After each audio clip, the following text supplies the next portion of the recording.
but Yeah. anyway. All right, let's get into it. I'll do my intro and let's get live. You got a beer, by the way, or you'll open one or something? Or Yeah, I got one of the last remaining bottles. Here we go. Cool. Let's get into it. So welcome to the Alberta Craft Beer Guidecast, aka the AB Beer Guide podcast. My name is Andrew. I'm one of the people behind the Alberta Craft Beer Guide. Got a little retro version here. My goal is simple. We just want to grow the craft beer community. We do this by educating the interested and entertaining the entrenched. So our guest today is Blake. He is a co-founder, owner, and brewer at Cold Garden Beverage Company in Inglewood in Calgary. And welcome to the show. Thank you. Thank you for having me here. My pleasure. I dive into things first and foremost. What makes Cold Garden unique? There's a couple of things, but I mean, the most standout aspect, I would say, is the vibe in the tap room. Whether it be the giant disco gnome, disco pineapple, disco flamingo decorations, or just a crowd of really cool, welcoming, eclectic people from every walk of life. Absolutely. There's nothing else like it. I've been to a lot of tap rooms, obviously in the province, but across the world, and you can see, like, you know, the tiniest photo and you'll know that that's Cold Garden. Yeah, totally. Yeah. I have a girlfriend that I've been with for a long time, but I got a lot of friends who are on various dating apps, and they tell me that it's like instant, that it's an instant swipe right when they immediately know the picture is taken in Cold Garden. Yes. And that makes me that's what makes me more proud than anything, probably. That's beautiful. So I realized I don't own a Cold Garden t-shirt. Mind you, guys don't even really make regular t-shirts. You kind of brand like old Hawaiian shirts and stuff, right? Yeah, we did that at the beginning. We're bringing that back as well. We've had a couple shirts here and there. We did like a sweater last year. I own some Cold Garden t-shirts because I just took some of my personal normal colored t-shirts and got them printed when we did a run of something once. But it's merch. When we do merch, I think it's cool, but we're not very organized at like making merch and getting it made and selling it and doing all those things. Which is fine. So yeah.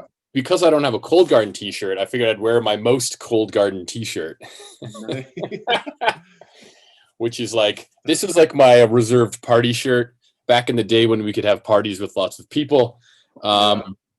You know, we do a fundraiser every year for my birthday and stuff like that. And I'd be like, yeah, this is the party shirt. And it's just kind of a lot of shit going on and some sparkly things, some beverages and whatnot. So I figured it was appropriate for the occasion. Also appropriate for the occasion. I know you mentioned it just before we started the episode, because we'll talk about some of your beers, but why don't you talk about what you're going to open and I'll show you what I'm going to open.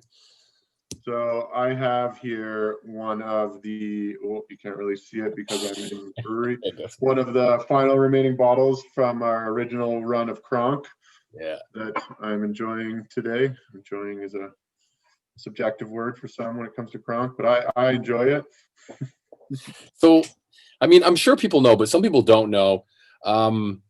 This Kronk thing came about, it was old newspapers from the 1880s? Yeah, there's a guy, he's a professor here in town, in the city, and he has a Twitter page with quite a few followers, and one of his hobbies is kind of perusing old newspapers. His name is Paul Ferry, and he finds old newspaper articles, Calgary Herald articles specifically, and posts what he finds on the internet, just usually humorous or interesting stuff from the 1800s or whenever. And he stumbled upon this.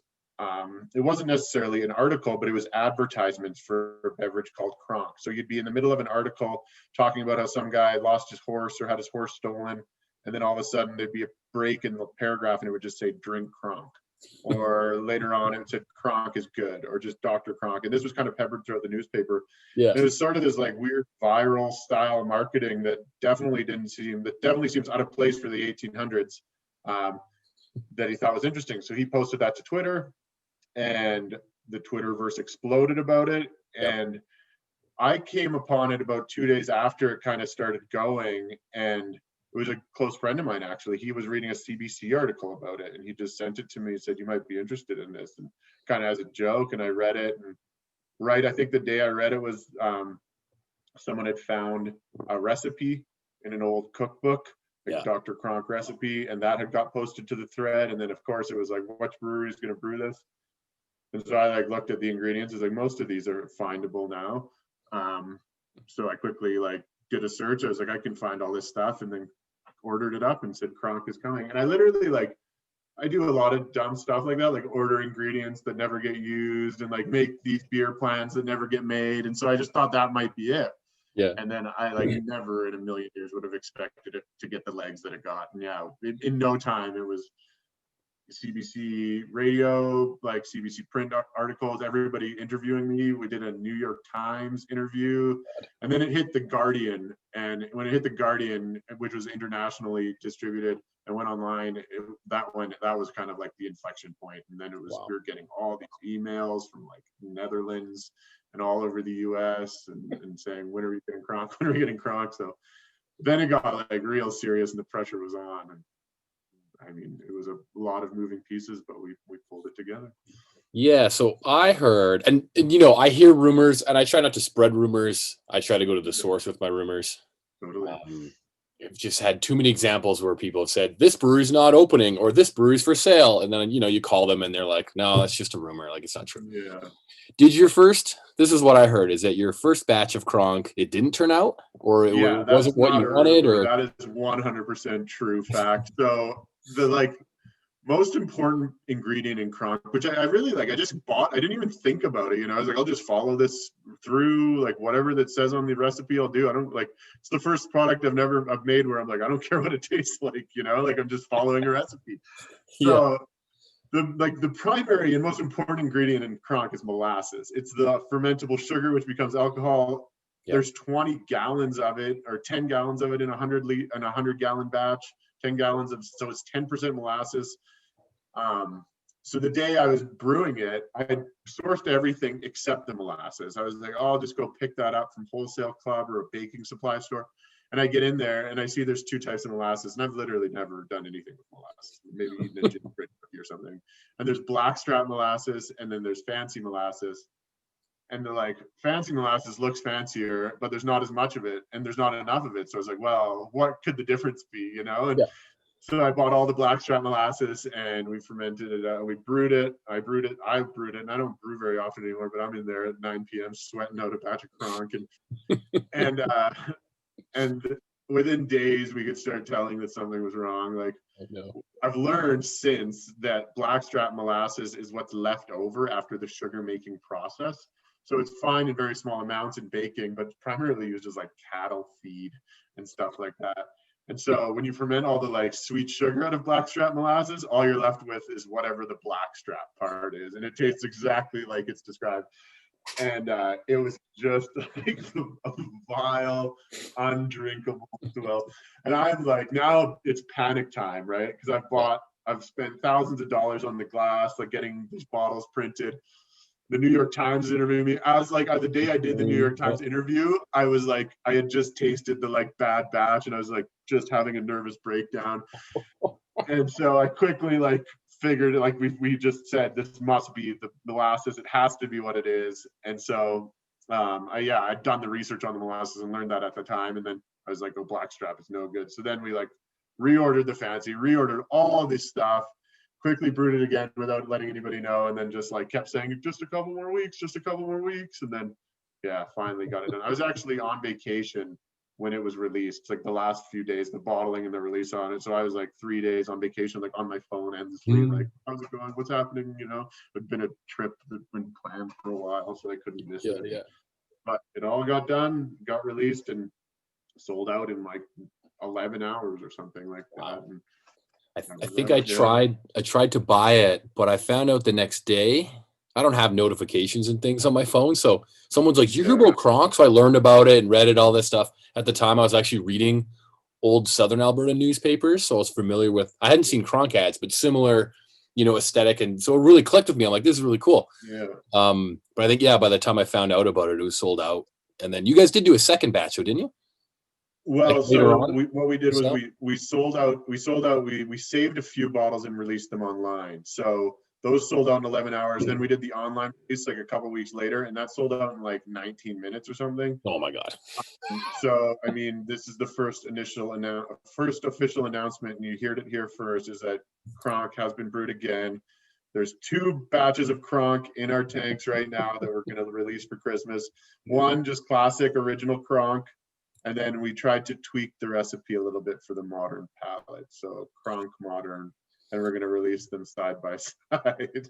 Yes. Now, if you have a classic Kronk, like Kronk-A-Cola Classic, and then you'll have the new Kronk, and then the new Kronk will fail, then you'll sell even more of the Kronk Classic. Isn't that the? Yeah. So I mean, yeah, the new one is kind of like, there's some other flavors in it, vanillas and chocolates and stuff, but also trying to like maintain that Kronk essence of just like weird fermented molasses and herbs, which is just basically what it is. It does say, one of the ones you didn't touch on was drink Kronk and be happy. Yeah, exactly. That's fantastic. I guess I'll mention, normally, people who listen to the show, and if we're in a lockdown and stuff, I love doing podcasts in person.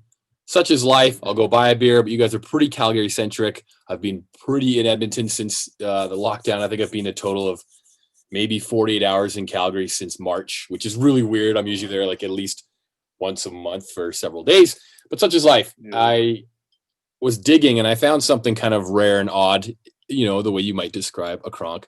This is the Heartstopper. This is, it actually was brewed with Sherbrooke Liquor in Edmonton and Paddockwood Brewing from Saskatoon. Cool. And I think this is brewed in like 2013 or 2015. Like, it was brewed a long time ago. If you go to some old like liquor stores outlying, might actually still have it on their shelf. But it's a stout with chocolate, vanilla, and cayenne pepper. Nice. It's called the Heartstopper. It's called the Heartstopper. I guess the image, I know it's like I think, is it Incans? Yeah. Like would perform open heart surgery is like the myth or whatever, and stop your heart by pulling it out of your body. I don't know. I don't know all about all the details on that, but to you, Blake, and Cold Garden. Yeah. Cheers. Cheers, man. Your invisible glass. Yeah. Looks funny. He's like, hey, look, I'm drinking. No, you're not. It's censored. Anyway, cheers.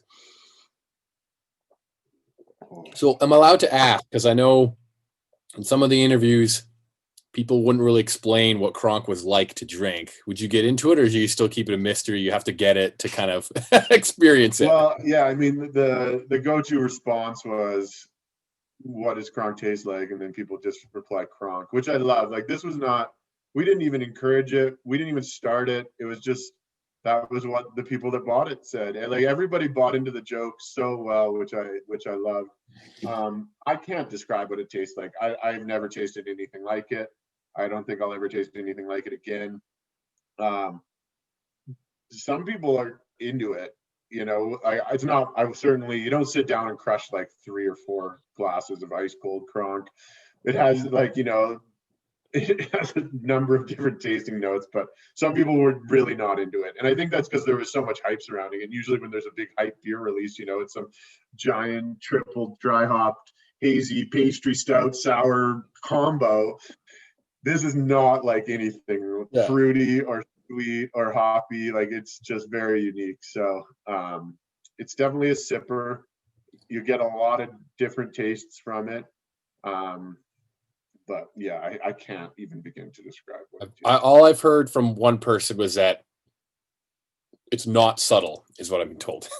It's not subtle? Yeah, it's not subtle.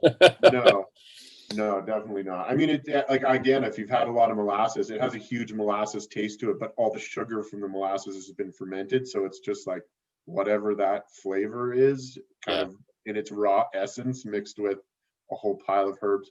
Everyone was expecting spicy root beer because there was a ton of ginger, and then the like sarsaparilla, and then sassafras, which we didn't use, but we kind of came up with a combination of herbs to replicate the sassafras flavor. Yeah. But I think you would get a little bit more root beery. Like, it kind of has a root beery flavor, but the molasses is just so overpowering that it just really dominates. See, for me, I'm just curious because the whole story behind it, the bottle you did with it, to replicate recipes from, the 1880s, essentially. Like, for me, that's worth an experience alone.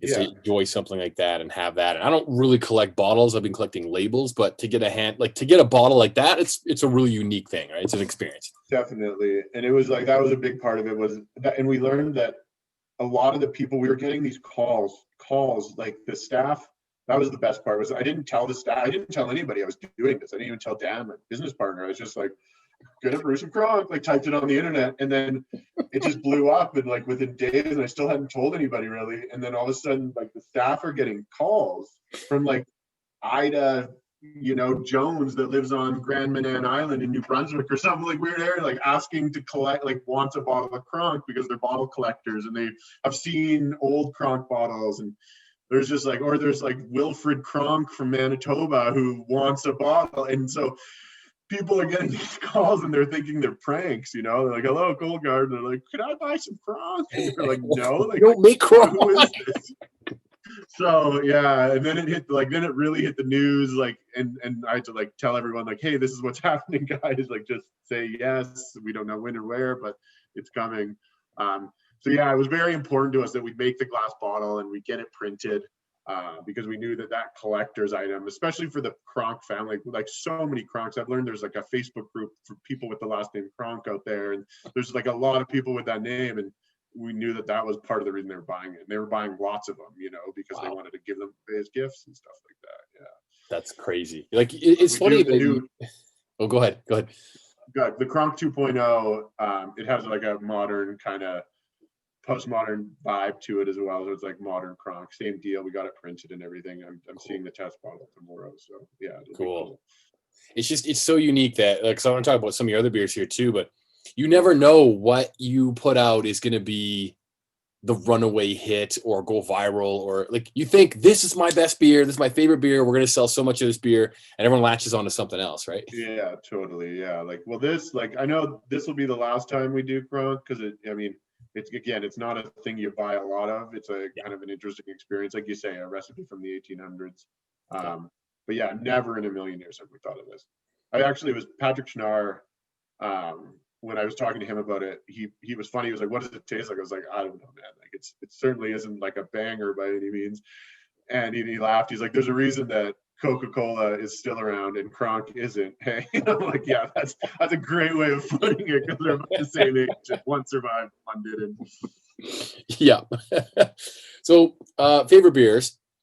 I don't know how updated your website is, because there's a couple blog posts from the building and basically the launch of Cold Garden. So you probably haven't looked at in a while. We have never updated. All we do is like change the account names that we list on there so that everybody's happy. But yeah, that's it. So at the time, and I love to hear what it is now, at the time it said your favorite beer was your vanilla cappuccino porter. Yeah, see, that's not true. I don't know why I ever put that. I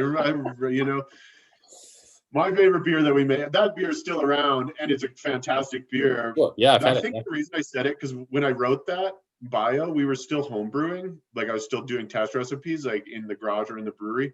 Yeah. And that was the only recipe that I ever brewed from the garage that I never really had to change. Like, I just kind of nailed it the first time. So I was always very happy with that beer. Since then, the real answer is the East Calgary Lager. That's my favorite beer, because it's just, we were kind of one of the first craft breweries to have a lager, and it's in Calgary anyways, and like small version, not first craft breweries, or one of the small guys, and I love it. Tastes great. I love the style. Kind of darker lagers are my favorite style of beer to begin with. Yeah. And I'm just super proud of it. It's I always like my go-to when I recommend somebody. What should I try? That's what I say, and then they're like, I'll just have the IPA instead, I think. Like, why did you ask? Fuck it. Yeah. Speaking of the IPA, though, I've really fallen in love with more West Coast style IPAs in the last 6 months, 9 months, and that's really what this must be. The IPA is essentially, right? Clarity. It's got some pininess. It's got some bitterness, right? Yeah, exactly. Yeah, that one, that's the favorites. That's the funniest story from the mainstay. Those beers that are all on the website, those are like our mainstays. Those were from the garage, and those are all still there. So like our core 7 beers are all there still.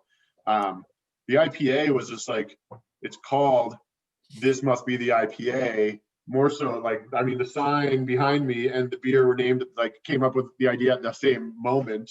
Yeah. But the IPA was like, well, it'll be the only year-round IPA, the only real bitter beer we have on our list, like full time. So the idea is like someone takes a drink of it, they're like, oh, this must be the IPA. And it was just kind of like, it's not my style of beer. Like I like all beer, but Yeah. hoppy beers are not my favorite style. And I didn't even want to like compete with that because people were opening up and they all had great hoppy beers. It's not even something that I make or drink. So I was like, well, we can't play around in that category that much. So we'll just have ours. I brewed one that I liked to my preferences. And yeah, it's our best selling beer by like more than 2-1 over anything else. And we've, won the big awards with it and everything. And it's just like kind of rolled out of control. Similar to Kronk, it was like completely unexpected. And here we are, just like IPA brewery. We brew IPA, we brew Cake Face, and then like everything else, maybe like half as much as those two. Yeah. Just quick note, in case people don't know, it's a pretty big award. You got to feel good about that. It was gold in the IPA category in the Alberta Beer Awards, which is notoriously one of the most, I think it's either that and patio beers have, gotten a little stronger in the last couple of years, but IPA is always the most competitive category. So congrats on that, man. That's big. Yeah, thank you. Thank you very much. Yeah, it was like both times we won, we never we never expected it kind of. It was just like at the Alberta Brewing Awards, I wasn't even paying attention when we won gold in that because I was just like never even thought. And somebody's like, Blake, and I had to like turn around. They're like, let's go. And I was like, oh shit, okay, cool. So I want to build off of that actually. So the first Alberta Beer Awards, they did a big awards ceremony in Calgary at the Globe Theater downtown, and you guys like cleaned up. You guys had a big presence there. Beer shows. Some people dressed up. For the most part, people just wear like their brewery T-shirts. You know what I mean? Comb the beard a little bit, whatever. But you guys had a definite aesthetic. Yeah, tiki skirts and Hawaiian shirts and yeah, I think everyone had to wear a Hawaiian shirt, and we bought matching hats for everybody and lays. It was like, I didn't know. I thought everybody was going to do. Like I've always just thought everyone was going to do this stuff, right? Like it's a craft beer. Like I never thought it would be taken that seriously. Like our first beer fest, and we built the first booth. I just thought everyone was going to do stuff like that. And so that year we kind of thought it was going to be there the same way. We bought tickets for like all our staff and everybody's girlfriends and boyfriends and husbands and wives. We show up in this crowd of like 20 of us, and most breweries are, have like 3 or 4 people there, and we're like, oh shit. And we were late. So we like rolled up and we're dressed like that, and we had to stand right at the front of the stage. And I was just like, I remember Dan and we look at each other and we're like, oh man, like, we don't win anything. This is gonna be so embarrassing that we showed up like this and stood right at the stage. So when they started like announcing them and we ended up with 4 awards that night, it was like such a big deal. Yeah, we were so high. We like brought everyone up on stage every time too. That was like such a fantastic night. I love it. Well, that's the thing is like it's very on brand. It's very you. When people go to the tap room, the experience at Beer Awards makes sense. The booth, like the first time I saw your booth and got to try your beer, I remember you did it was like a sour Skittle porter, maybe? The first sour gummy worms or sour it was a sour stout, or a sour porter. It was a sour porter. We called it Sour Patch Kids. Yes. So it had like but then we gave out Sour Patch Kids with it. Yeah. And anyway, it was like that beer. Yeah. I mean, those first few beers, they were fine. Like those were like the first beers we brewed on our brew house, like to get ready for it. And it was just like intentionally, let's brew some really weird shit because I know it's not going to work out the way we planned. And, then we'll have these weird beers and it'll be kind of like an introduction, and then we'll figure everything out. So all the beers we brewed at the beginning were just we're all one-offs, and yeah, that one was a particularly strange one, but it was a big hit. Like again, I never expected people to like it. I was like, this is going to be weird, But that's the thing is like if you do what everyone else is doing, then you're the same, you're normal, and that's not effective in running a business and being memorable and having people come visit you and having people come revisit you, right? Yeah, and like, I mean, you can sit, I'm like, exactly, and if you're going to sit and just brew classic styles, and we have classic styles of beer, I drink mainly classic styles myself, but if that's what you're gonna like build your whole thing on, and then you're just like looking for incremental quality, like not even taste change, recipe changes to differentiate yourself, and then like, whose brown ale is better, and I don't know, like that's an impossible way to stand out, and you really have to be like so dialed in and so like focused on your like couple little things that you do and do it really, really well. And Yep. I don't know, that's just never been the strategy for us. Yeah. Yeah. And then just touching on, your first booth was, I don't know, 4 spaces or whatever. And you had a DJ, you had all the AstroTurf, you had the noodles and the flowers. And it was just like, whoa, it's a party going on over here. So it helped build, and really set the stage essentially for the, if you will, the stage that you have in your tap room, right? Yeah, exactly. Now, at the time, the tap room wasn't open. And yeah, we bought that turf. It was like leftover. I remember buying it on Kijiji from some girl who had it in her wedding and she was getting rid of it. And like, it was kind of pieced together. We had no money back then, but we like went to the dollar store and bought as many fake flowers as we could and like got the cheap turf. And it was such a hit. It was such a hit. We never, never expected it to be that big of a thing. And so then we leveled up and like spent the real money on the like real grass turf the next year, made the disco pineapple that we hang above it.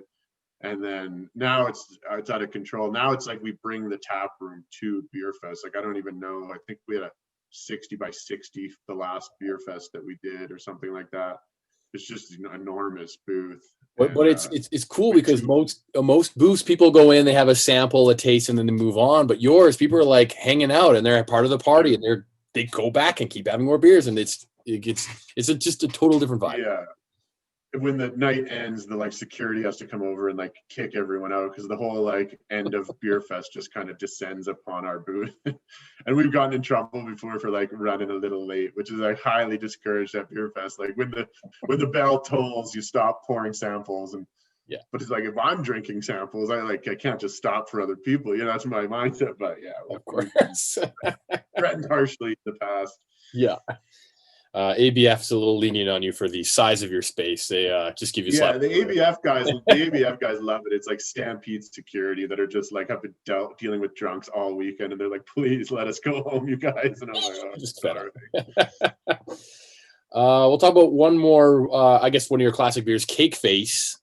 Yeah. For those who don't know, it's a Märzen style. Is it still, or is it? It's not lager. It's just like I don't know what it's kind of. If you try it without the vanilla, it almost tastes like an English pale, or it's like a mild bitter or something like that. It's a really interesting beer on its own, and it was started again back to the garage. I had another friend, and I brewed the East Calgary lager, and I brewed the vanilla cappuccino porter like separately, and they were both really good in the garage, and like everyone was happy about it. And so this friend of mine who like smokes a lot of weed, he was kind of like, hey man, like why don't you make a vanilla lager? And in his mind, these two beers, which one with vanilla and one was lager, if I mixed them, they'd be fantastic. I thought that was foolish. I was like, that's a terrible idea. Like, that's never going to be good.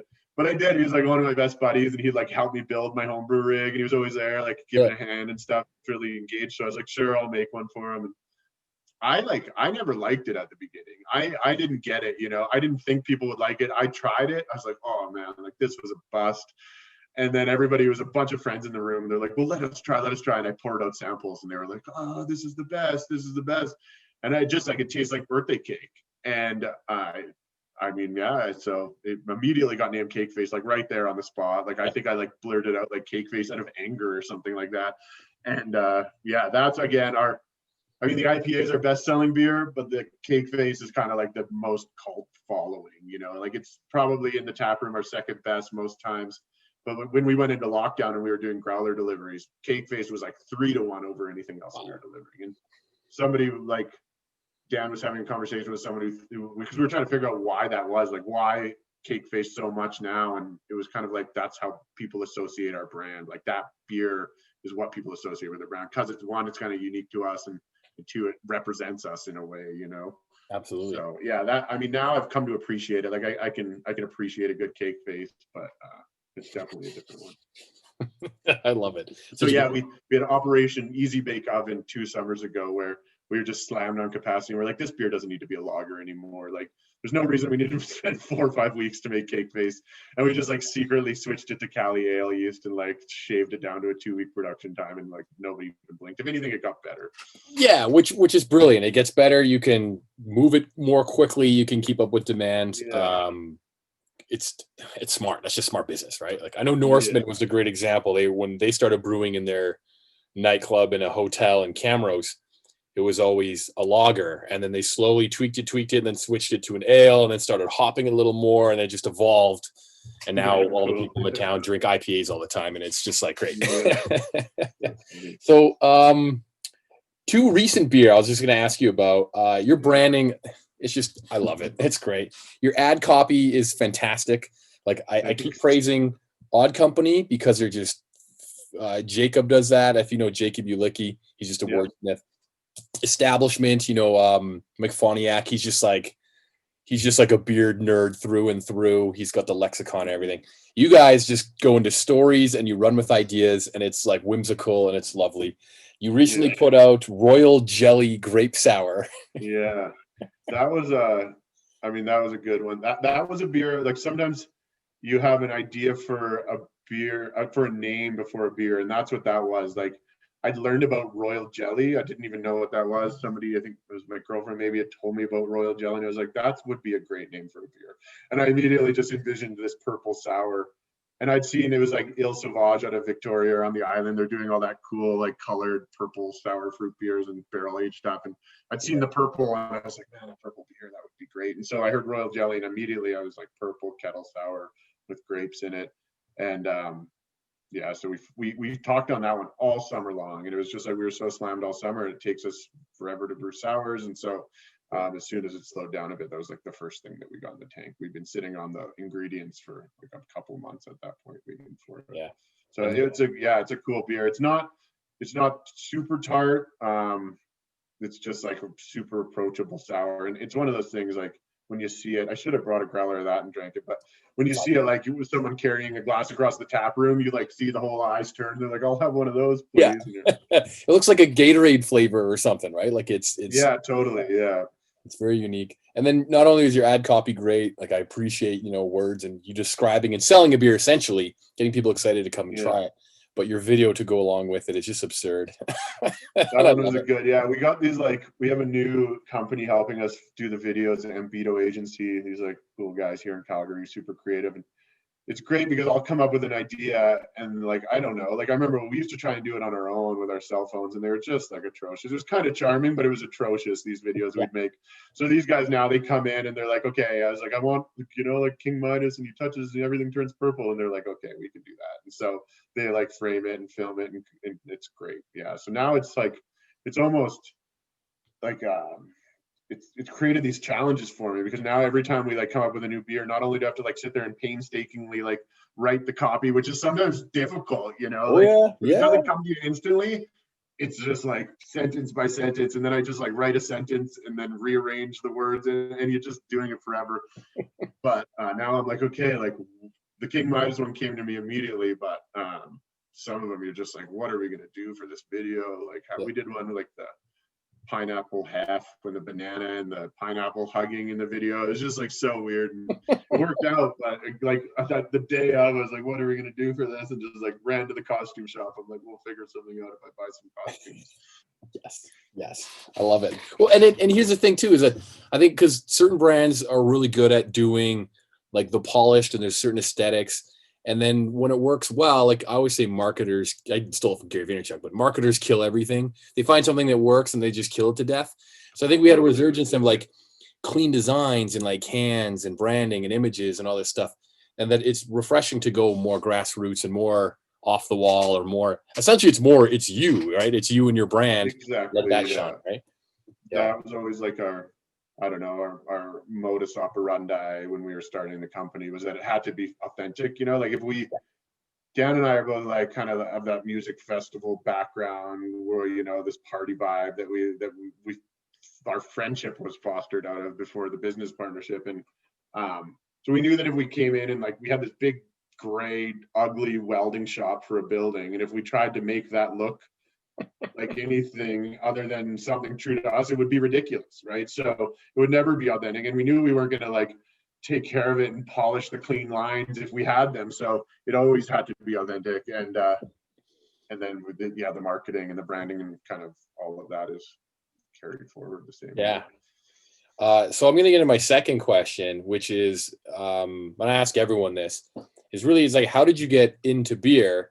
And more specifically, how did you get into like, drinking like good beers versus just drinking macro stuff, or did you, or how was that? So ask the question again. Sorry, my internet's really bad and the first half of it cut out. So that's because everyone is on the internet these days and it's just hampered. No. How did you get into beer? Like, what was the moment where you started like drinking local beer or drinking good beer? Was there a few beer? Was there an instance, a time period, or what was that like? Yeah, so I mean, I wanted to open a brewery long before I drank good beer. Weirdly enough, it was like kind of had an idea in my head since I was 19 in college. I was like in a business school, like what business are you going to open, kid? And I'm like, I don't know. And then the idea of a brewery kind of came about, and that just became part of my identity over the years. Like my friends knew I'd always talk about I was going to open a brewery. And this was when I like literally drank Boxer and Mountain Crest exclusively, for like a good 4 or 5 years of my life. Yeah. And near the end of college, I had friends that were drinking trad. And I remembered like the first time I drank trad being like, this tastes like dirt, like this is like literally like, it was so different from a macro lager to me. I'm like, this is so gross. Yeah. And like now I think trad's like one of my favorite beers. I think it's just like so perfectly flawlessly executed, but it was just like such a stupid kid at the time, like just didn't understand. And then I think after that, the first like beer I had that like wasn't just pale straw yellow was a Kokanee Gold, and I just loved it one day. I don't know where, somebody just like, that was all they had on tap somewhere. It was like a Kokanee Gold. That's probably like 22 or 23, and I was like, this is fantastic. And then and like it's funny enough because for all of the people I knew, like I'd been homebrewing and everything by this point, but still just like chasing the light lager, I don't know, I just didn't want to change my preferences. And of all my friends, I wasn't one of the early adopters of craft beer, but it was one of my buddies who he was really into IPAs. And that was like the worst style to me at the time. I was like, these are, especially back then, like this was the IBU race, right? So IPAs were all 100 IBUs. You'd walk into National and all the IPAs were just like so intense. And I remember saying to him that I was like, why do you like these? Like they're so like this, they're so bitter. He's like, yeah, the bitterness is what you want. And I was like, that's all I needed for some reason. I was like, that's what you want. And I was like, okay. So then I just really started like pushing myself and trying to find the most extreme beer styles I could wherever I was. And like after I did that for a while, I was like, okay, well now I've like seen the edges of what's out there and just landed somewhere in the middle. And once you a few trips out to Vancouver, like around like 23, 24, and you started seeing the scene out there. I was kind of like, I get it now. And like, this is cool. I've always loved fruit beers, which was like very rare back in the day. So I started having like craft fruit beers. I'm like, oh, wow. Like you can put anything in a beer. This will be fantastic.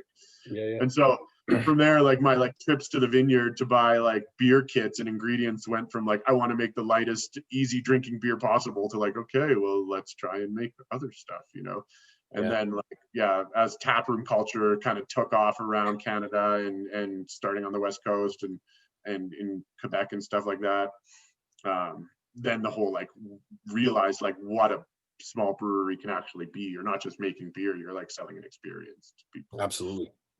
So at what point, so you're home brewing, you want to open a brewery. When did it start becoming, what was the spark that made it serious towards, like, were you looking for the building first? Did you know you wanted to be in Inglewood, or someone give you money, or like what was the kick that got you from just home brewing and then pipe dream of brewery to actually moving forward on it? I'd been just like homebrewing. It was always like, like doing research, looking at spaces, but I didn't really know anything. I started in early 2013 brewing with a friend. He made cider. And I made beer, and he was like, we kind of talked about it at the time, and like, let's do that. Like maybe we should open a brewery, like kind of like joking around about it, nothing really serious. And he quickly dropped out and like didn't want to do it. But in the time, I like Dan, our current business partner, like other founder, I'd known him since college for years prior, and so he was in commercial real estate, and so I started talking with him like early on, like about what I wanted to do. And Dan's a really smart guy, has a really great business mind, like a great networker. And so immediately in our conversations, I was kind of like, I should be doing this with Dan, like he really knows what he's doing. And but then like what really made it serious was that I was offered a job. Like I had a job right out of college, so I was like 4 years into it at that point, and I was doing really well at it, and they offered me a promotion, and they said, "Do you want to move to Toronto and take this big national position with the company?" And it was like, well, if I do that, I'll never open a brewery. So I like sat and thought about it for a little while, and I was like, if I decline this job, which is like such an amazing job and such an amazing experience, I'd always wanted to like go live in Toronto, like how great is that? I was like, if I decline this job, I have to get really serious about the brewery. So I declined the job, and I got really serious and like went out and like really leveled up my home brewing rig, like, made it way better. So I wasn't just brewing in the kitchen, like bought all the like gear, built that up, welded myself a stand for it. And then, I was like planning, I was like asking a girl that like, I like really wanted to like ask Dan, like, hey, like say, hey, like, let's do this together. Let's do this together. Like we'd been talking about doing a business together for years at that point, but like the formal conversation had never happened about the brewery. So it was like, I'd been like wanting to like build up the nerve to ask him, which is so funny. And it was like 4 a.m. at some like out rave we were throwing at a friend's house. Like it was a surprise birthday party for somebody. It was like this big outdoor like rave at a friend's acreage. And it was like 4 a.m. We're on the dance floor. It was like, Dad, we should open the brewery together, like yelling it at him. And he's like, yeah. And then that was it, and the way we went after that. Yes. I love it. And then the space itself, like I know Inglewood has obviously the history of like Calgary brewing and malting. Was Inglewood like that's where you want to be? Do you have a connection to it, or you just knew that at people, it was like at that point it had just won the award for best neighborhood in Canada or something like that in 2014. Wow. So it was like it was a few months after that I had asked Dan to like that Dan and I had the conversation to start the brewery, and then and so we were like sat down in our first meeting, like we just like, okay, let's like start writing the business plan together. It's like something we hadn't done since college. It's such a painstaking process. Yeah. And I remember all we came up with that very first meeting was that we were going to have $5 pints and we were going to be in Inglewood. That's all we knew. It was just like the place to be. So he quickly, like he had the foresight to get into the neighborhood quick. He bought a house there right away and kind of like, made the connections with all, like it's such a tight community. It's amazing. It's like a little town right in the heart of the city, Yeah. And so away we went. We the original like hope was to be at the old Molson Brewery site, because there was this talk of redeveloping it at the time, and we were talking to the developer, and we'd seen these kind of like layouts and this like mock-ups of what it's going to look like. And we went in there a couple times and talked to them, and price was high. Things were great. This was 2014, like so Calgary was booming, and but they were like, okay, maybe this, and there's going to be all sorts of businesses in there, and we were going to carve our little piece out of it. Well, we thought, what cooler of a story could that be? But the more we talked to the developer, we realized the plan hadn't been really fleshed out. Nobody had signed on for it yet, so we were like, when are they going to break ground on this? It still haven't. So like, thank God we didn't tie our horse to that carriage.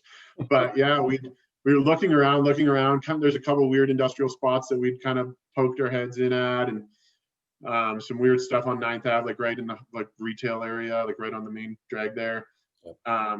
But we didn't know. We had nothing lined up. And then what it was I showed up at Dan's house one day, and we were going to go just like walk up and down 9th, walk through the industrial areas, knock on doors, like see if there was anything we could find.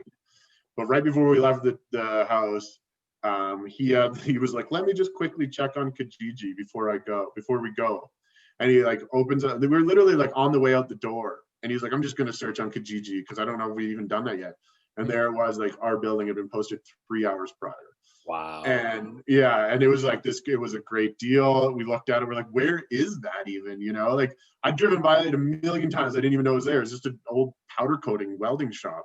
Yep. And so like it was there. We called them and they met us there that day, and we walked in and we were just like, this is it. And at that point, I don't know what month, that was probably like early summer, like May or something. And our business plan wasn't done and we didn't have any money yet. Like we had a little bit of our own cash, but we didn't have like our bank loan or anything. And so we like scrambled to get it done over the summer. And again, another time I was away on vacation and they were like, the owners at the time were like, you guys, like, we want you in here, but you have to sign it or not. Like we need to like do something with the building. And they've been sitting on it for like 2 months just for us.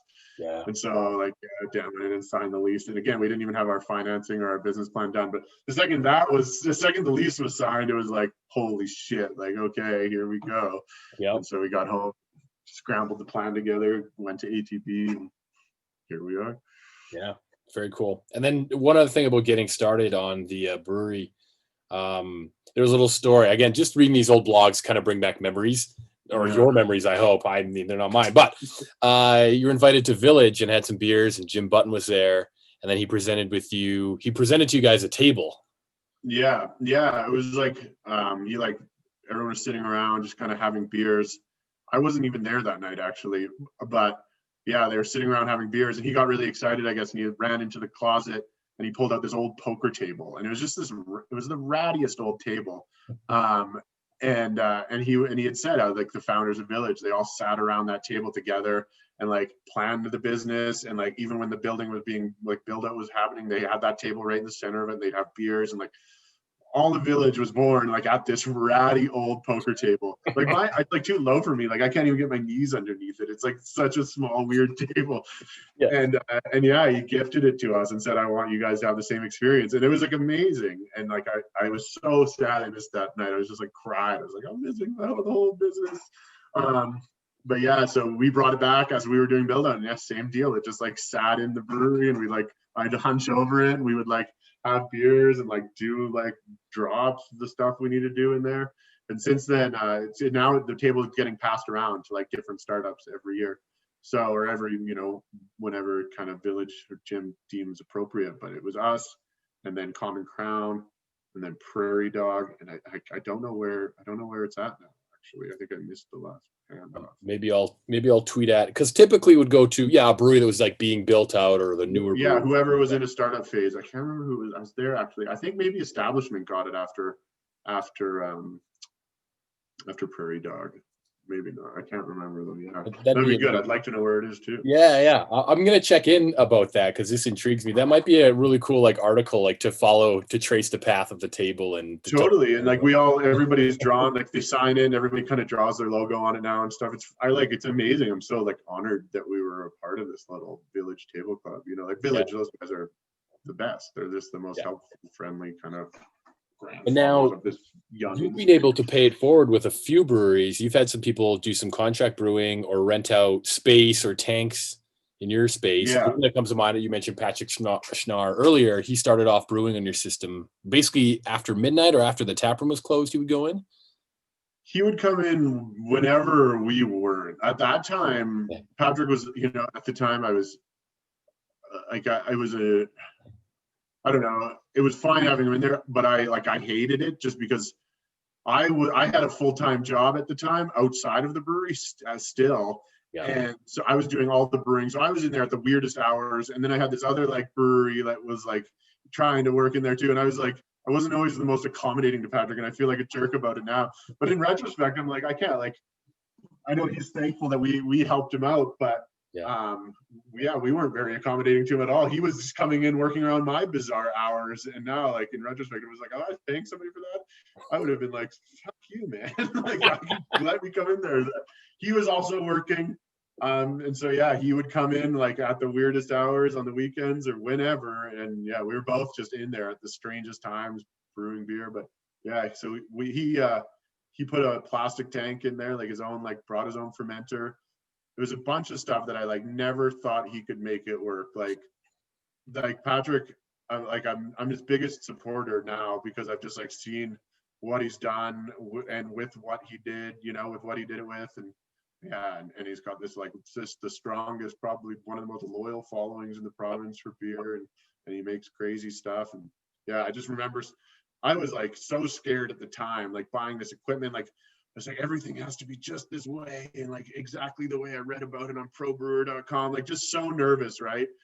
And now you learn that like you can make beer a million different ways using a million different things. And Yeah. now I know that. But then he shows up with his plastic tank, and I was like, what is he gonna do with this thing? And yeah, in a way he went. I mean, he was selling all the beer he made out of it immediately.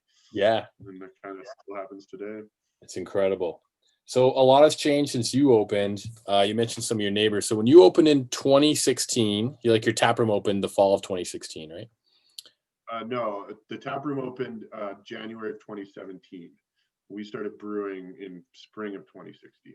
Yes. Oh yeah. First beer is May 2016. Oh, I think that's what it was. So I was pulling some numbers from my first edition of the Alberta Craft Beer Guide, which you guys are, you had a page in there because you're like, yeah, we're brewing, we'll open, and you guys had delays and all that, whatever. Oh yeah, we probably said we'd be open in fall. Yeah, we've been saying we'd be open like the following month for like 8 consecutive months before it happened. Yeah. It's fine. Polar Park did the same thing, and they're open now too, and it's, it is what it is, right? Yeah.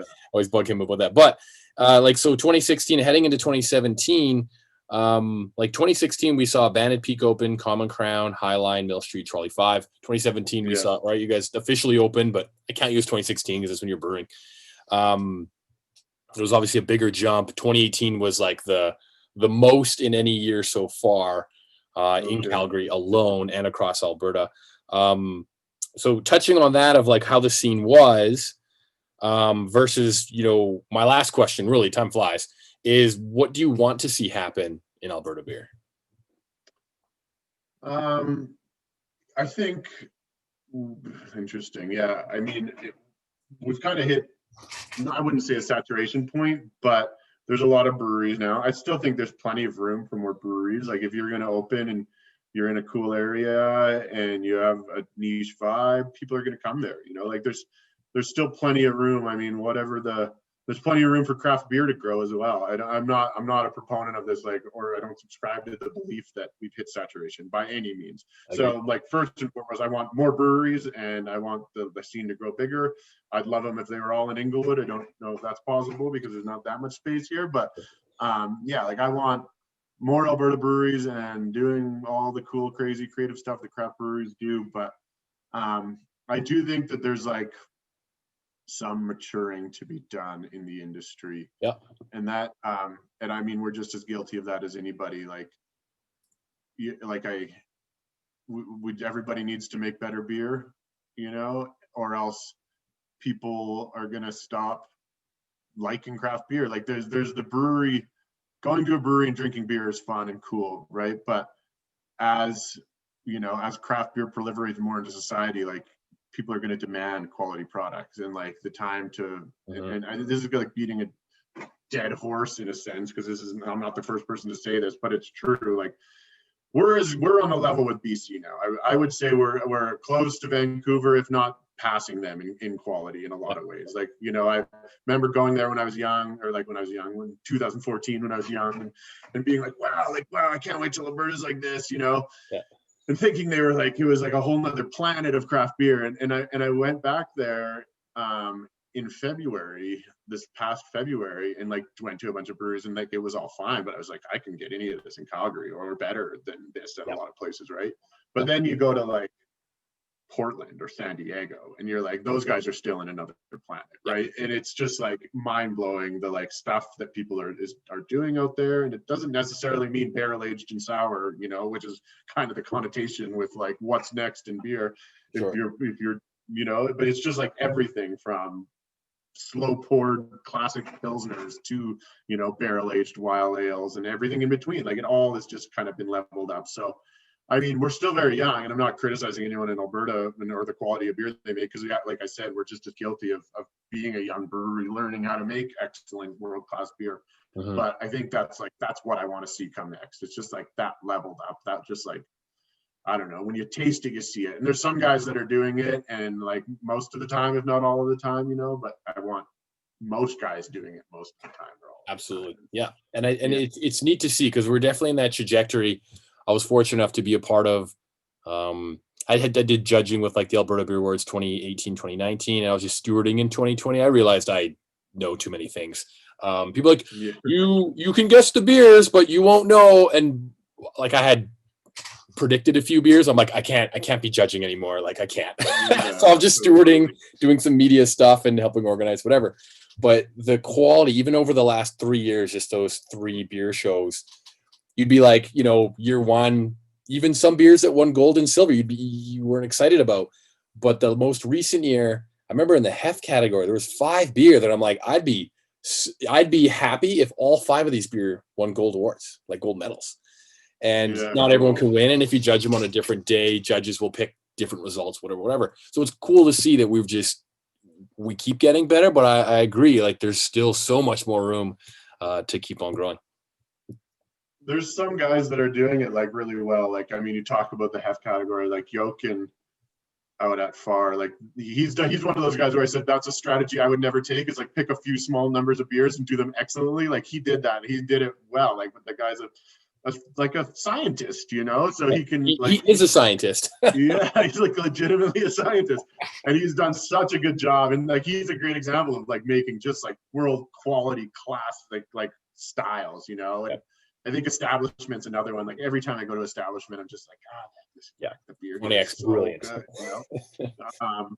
So like it's happening, and like I love like both those guys. I could like walk in and talk to Mike or talk to Jochen and be like, "How did you do this?" And they would be like, "This is how I did it," which is amazing. And that's why the industry is continuing to get better, right? It's because the people that are doing good stuff are sharing it, and then we're all learning together. So yeah, it's definitely happening, and I just like I'm excited about it. I'm not worried that we're not there. I'm more excited that it's happening, and then look forward to like what is coming in Alberta. Absolutely. So that was fucking 45 minutes flies by quick. That was almost an hour, actually, my friend. So we blink and time flies. So thank you for coming on the show once again. Obviously, find these guys all over Twitter, Instagram. Just if you don't follow their Instagram, you need to. Like I love the ad copy. Like I said, I love the videos. And they're even better now, right? So it's great. Thanks for tuning in.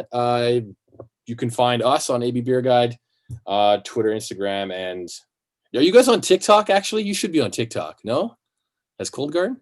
Dude, no, we're not on TikTok. I know, like we made a company Snapchat when that happened, and we never even made a single snap on it. And I was like, I don't know how to do TikTok. Like, I'm such an old man. It hurts my soul to think about it, that I don't know how to use TikTok, and that almost has me forced to do it. But like, I don't even know. I don't know what I would make. Like, I don't know what I would do in there. I would take even just your last like 3 ad copy videos. I would put those on there, but get one of your like younger or like, I don't know, a bunch of your employees, I guarantee, are on TikTok. If you give them the reins and just let them have some fun with it, I bet it will be just another stream of attention for you. Totally. Yeah. I was looking at our HR like data the other day, and I didn't even realize it, but I learned that we have a lot of employees that were born in the like late 90s, and I was like, oh man, like yeah, I am the old man around here right now. Like, so yeah, those folks would probably definitely teach me a thing or two about how to use social media in general. Yeah, awesome, man. So we'll wrap up right there. So cheers. Cool. Cheers. I'll finish my crown. Linkity. I think I have a splash in my bottle. Oh yeah. All right. Let's stop this recording.